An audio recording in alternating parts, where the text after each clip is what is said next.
السلام علیکم ناظرین، سب سے بڑی خبر سے آگاہ کرتے چلیں۔ پاکستان ایک دفعہ پھر بھارت سے میچ ہار گیا۔ مستقل مزاجی کا شاندار مظاہرہ جاری۔ تفصیلات کے مطابق رنز بنانے کا منصوبہ اگلے میچ تک مؤخر کر دیا گیا۔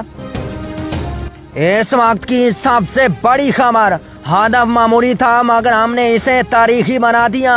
ہم مشکل کاموں کو آسان اور آسان کو مشکل بنانے کی روایت برقرار۔ تازہ ترین صورتحال کے مطابق پاور پلے میں طاقت کم اور پلے زیادہ نظر آیا۔ اسکور بورڈ نے ساری حقیقت بغیر فلٹر کے نشر کر دی۔ پاکستان اور بھارت کے درمیان میچ کی سب سے بڑی بریکنگ نیوز۔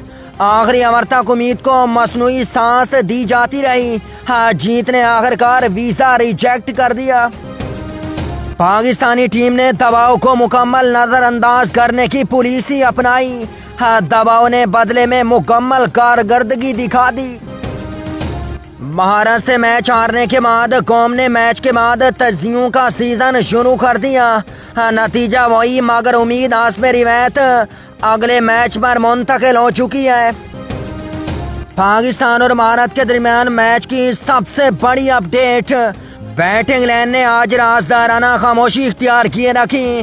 رنز بنانے کی معلومات تاحال خفیہ رکھی گئی ہیں۔ پاکستانی فیلڈنگ کے دوران بال کو مکمل آزادی دی گئی۔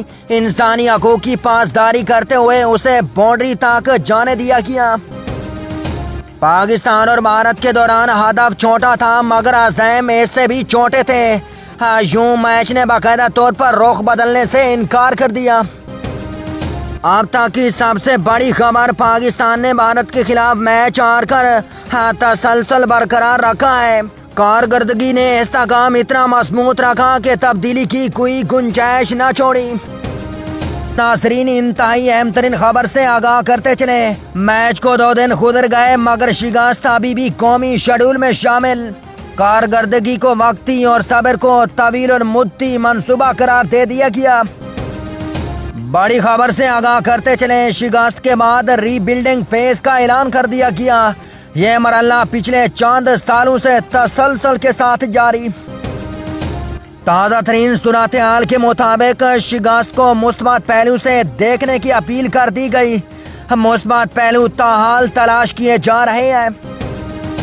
بڑی بریکنگ نیوز سے آگاہ کرتے چلیں۔ قومی اعتماد کو اگلے میچ تک مؤخر کر دیا گیا۔ فی الحال تجزیوں سے کام چلایا جا رہا ہے۔